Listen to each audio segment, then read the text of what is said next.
Alara Westbrook sat in the dusty, sunlit office of her late father's sprawling mansion, feeling the weight of the lawyer's words as much as the somber gazes of the few close family and friends seated around her. The room was filled with the scent of old books and the faint hint of her father's preferred sandalwood cologne, lingering like a ghost among the shadows. And to my only daughter, Alara, I leave the entirety of the Westbrook estate, including all assets and personal holdings. The lawyer read from the thick stack of papers, his voice steady and emotionless. Alara listened, numb and detached, her mind replaying the last conversation she had with her father, Charles Westbrook, a reclusive and enigmatic billionaire who had always been more of a mystery than a parent. As the lawyer continued detailing the extensive list of assets, Alara's attention drifted to the window, where the sprawling gardens of the estate hinted at secrets yet uncovered. It was there her father had spent many evenings walking alone, lost in thought. Finally, the lawyer handed her an envelope, aged and yellowed. "Your father wished you to have this personally," he said, giving her a knowing look. Alara opened the envelope to find a small, ornate key and a note in her father's tight, meticulous handwriting. "My dear Alara, in the garden, you will find a gate that has remained locked all these years. This key will open it. What lies beyond is my final legacy to you, one I hope you will understand and learn to cherish as I have. With all my love, Father." Confused yet intrigued, Alara excused herself from the remaining formalities and walked down to the garden. The estate was vast, but she remembered a secluded part of the garden her father often visited, which was bordered by high walls covered in ivy. Finding the rusty gate hidden behind an overgrowth of wild roses, she inserted the key and turned it. The lock clicked open with a heavy sigh, and the gate swung inward, revealing a cobblestone path that wound through a lush, forgotten garden. At its end stood a small, quaint cabin, seemingly untouched by time. Her heart pounding with a mix of dread and excitement, Alara approached the cabin. The door was slightly ajar, creaking ominously as she pushed it open. Inside, the cabin was dimly lit by shafts of light piercing through the dusty windows. And there, sitting at an old wooden desk, was a man. He looked up, his eyes widening in surprise, or was it relief, as they met hers. He was ruggedly handsome, his dark hair tousled, and there was an intensity in his gaze that held her in place. "Who are you?" Alara managed to ask, her voice barely above a whisper. "I am Julian," the man replied, his voice calm and soothing, yet carrying an undercurrent of sadness. "I believe your father has told you about me, in his own way." Alara shook her head, confusion mounting. "I don't understand. Why are you here? What does my father mean by his final legacy?" Julian stood and came around the desk, stopping just a few feet from her. "Your father saved my life," he began, his eyes never leaving hers. "And in return, I made a promise to him. But it seems now he has passed that promise on to you." Before Alara could respond, a sudden rustling sound came from outside the cabin. They both turned toward the window, hearts racing. As they watched, a shadow moved across the garden path, disappearing as quickly as it had appeared. After the unsettling interruption, Julian quickly shut the cabin's window, casting a wary glance outside before turning back to Alara. The air inside felt suddenly thick, laden with secrets and questions. Julian motioned for Alara to sit, and she complied, her curiosity overcoming her apprehension. "Your father and I met under unusual circumstances," Julian began, his voice low, as if he feared the walls themselves might listen. "I was a researcher at the brink of a breakthrough in renewable energy, a discovery that could redefine how the world uses power. But such knowledge was dangerous in the wrong hands." Alara listened intently, the gravity of Julian's words pulling her deeper into her father's mysterious world. Julian explained that industrial saboteurs who wanted to monetize or bury his research had targeted him. Charles Westbrook, having an interest in sustainable technology and a penchant for protecting underdogs, had stepped in, offering Julian sanctuary in return for the promise to keep his work confidential. "As long as I stayed hidden," your father assured me, "my enemies would think I was dead and my research forgotten," Julian added, his eyes darkening with the memory of his forced isolation. Alara absorbed this, her mind racing with images of her father, the man who held the public at arm's length yet secretly harbored a fugitive scientist to protect a revolutionary invention. "And now that he's gone," she murmured, "you believe they'll come for you?" "It's a possibility," Julian acknowledged. "But your father prepared for that too. He's left provisions, plans for both of us." Their conversation was interrupted by a soft beep coming from Julian's watch, an alarm he had set. "It's time for me to check the perimeter security cameras," he said, standing. "Your father installed them to ensure we'd know if anyone ever found this place." Curiosity piqued, Alara rose to join him. "I want to help," she asserted, needing to understand the full scope of her inheritance. Together, they moved to a small room adjacent to the living area, where monitors displayed various angles of the garden and beyond. As Julian toggled through the camera feeds, Alara's gaze was drawn to the screen showing the garden path where they had seen the shadow. There, she pointed out a figure lurking near the gate they had entered through earlier. Julian zoomed in, but the figure was hooded and unidentifiable, blending into the shadows.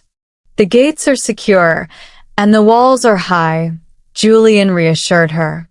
"But we should stay vigilant." As they returned to the main room, the atmosphere had shifted subtly. They were no longer just acquaintances linked by her father's actions, but allies in a shared cause. The day waned into evening, and Julian offered to make dinner, a simple affair with what little provisions were stored in the cabin. Over the meal, their conversation drifted from heavy topics to lighter memories. Alara speaking of her childhood spent roaming these very gardens, unaware of the cabin's existence, and Julian sharing anecdotes of the rare, quiet moments he and Charles had shared, discussing science and philosophy.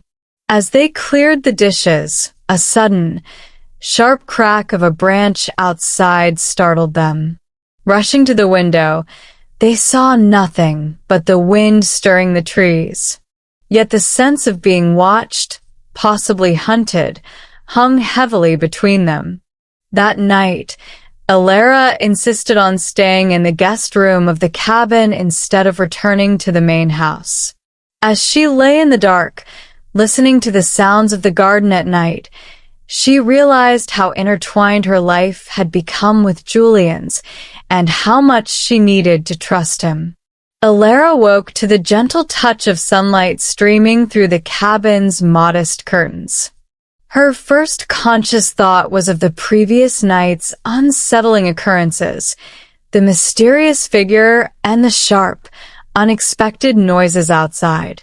Pulling herself from the tangled sheets, she met Julian in the small kitchen where he was already preparing breakfast. "Good morning," Julian greeted, his voice carrying a warmth that momentarily lifted the cabin's secretive air. I checked the cameras first thing. Nothing unusual since last night. That's reassuring, at least for now, Elara replied, her mind still racing with unanswered questions. As they ate, their conversation turned to practical matters: how long Julian had lived in seclusion, what daily life had been like, and the extent of the security measures her father had implemented. "I've been here almost 3 years," Julian revealed. "Your father was a frequent visitor at first, ensuring I had everything needed. But as time passed and my presence here became part of his routine, the visits lessened.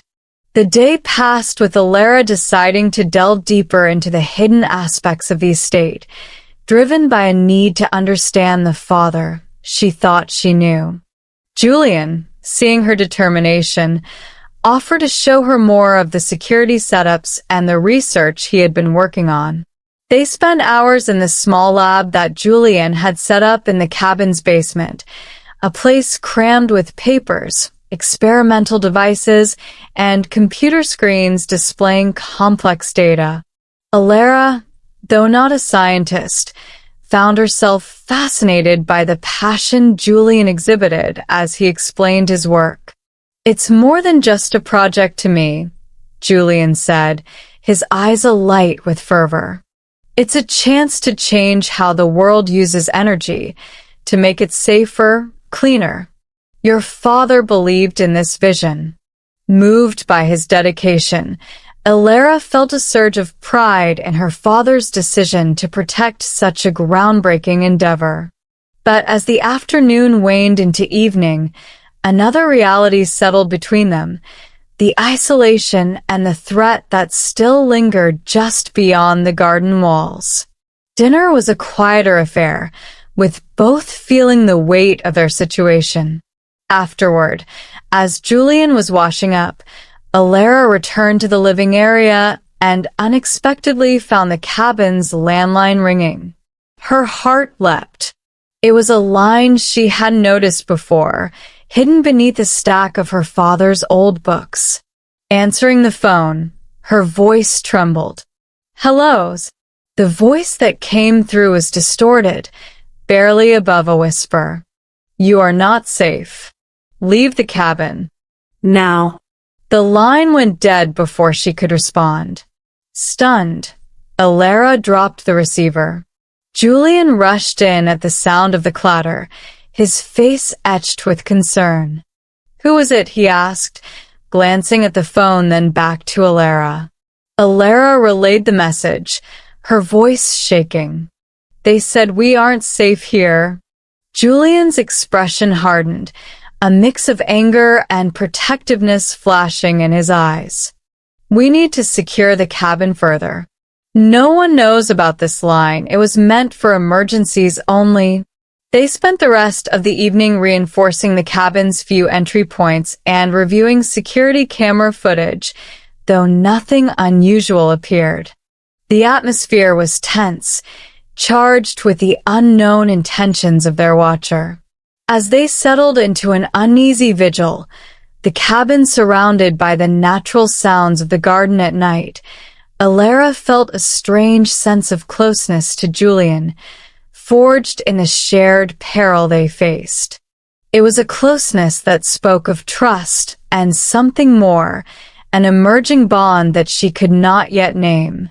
The next morning, under the gray light of dawn, Elara and Julian, with heavy eyelids and a shared sense of urgency, revisited the security measures around the cabin.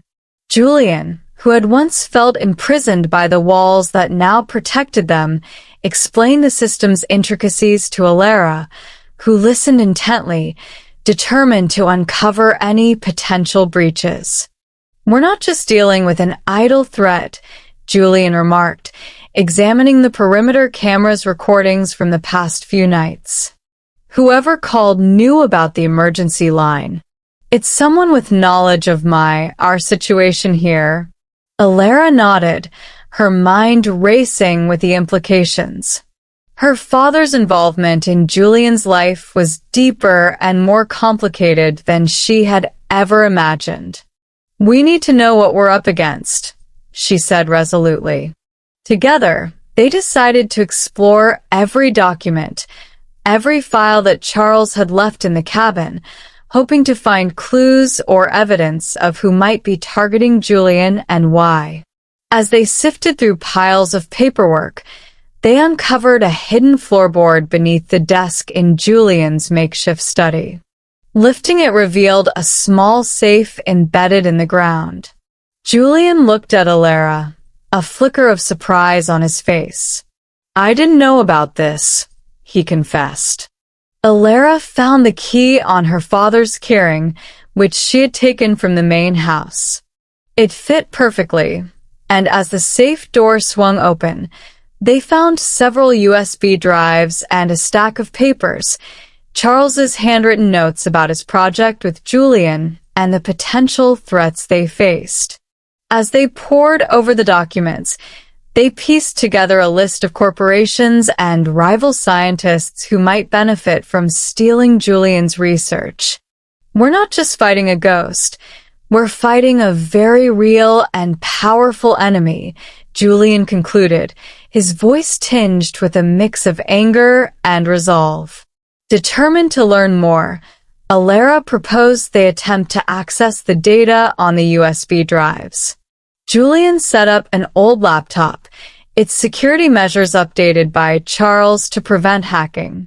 As they accessed the files, they found detailed plans for Julian's energy project, including applications that could revolutionize various industries. But one file was encrypted, labeled simply as Plan B. "It requires a password," Julian noted, frowning at the screen. Alara thought for a moment, then typed in her birthday, a combination she remembered her father using for other secure accounts. The file opened, revealing a video of Charles himself, looking tired but resolute. "If you're watching this," Charles's digital image said, "it means I'm no longer able to protect Julian's work myself. The responsibility now falls to you, Alara. Julian is not just a scientist, he's a visionary, and his work could change the world.